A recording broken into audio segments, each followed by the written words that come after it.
આજે હું પહોંચી ગયો હતો શોરૂમમાં ગાડીઓની. ગાડી લાવવાની નથી પણ ગાડી સર્વિસ કરાવવાની હતી, જેનું સર્વિસ આવી ગયું હતું અને થોડો અવાજ કરતી હતી એટલે બતાવવાનું હતું. તો આ છે અમારી ગાડી અને આ છે સર્વિસ શોરૂમ, જે ટાટાનું છે, જે આટલું મોટું શોરૂમ છે. જે બીજી અલગ અલગ ગાડીઓ આવેલી પડી હતી, જે સર્વિસમાં માટે જ આવી હતી. આ ટાટા ઇન્ટ્રાની બોડી આવેલી પડી હતી, જે પાછળ ગાડી એક્સિડન્ટ થયેલો પડ્યો છે એની આવેલી છે, કંપનીમાંથી આવેલી છે. આ જોઈને તો એવું લાગતું હતું કે ભયંકર અકસ્માત થયો હશે, ભગવાન કરે માણસ બચી ગયો હોય.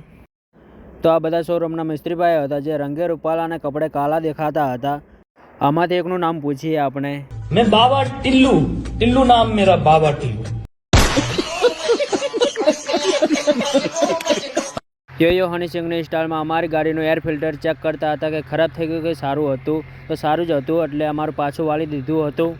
તો બીજી ગાડીઓ પણ સળગેલી પડી હતી અને કેટલી અકસ્માતવાળી ગાડીઓ પણ આવેલી પડી હતી, જે હજી કોઈ વીમો ચાલતો હોય કે એવી બધી ગાડીઓ પડી હતી.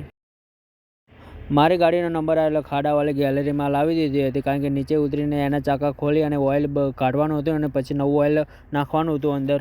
તો ટીલ્લુ મારે પોતે જ ઓઇલ ઉમેરતા હતા નવું, અને જૂનું ઓઇલ પહેલથી કાઢી નાખ્યું હતું નીચેથી અને હવે નવું ઓઇલ ઉમેરતા હતા અંદર. આ ગાડીનું આખું માથું જ પાછળથી ખોલી નાખ્યું હતું. બિચારી ગાડીના શું વોક હતા એટલે માથું જ ખોલી નાખ્યું હતું આખું.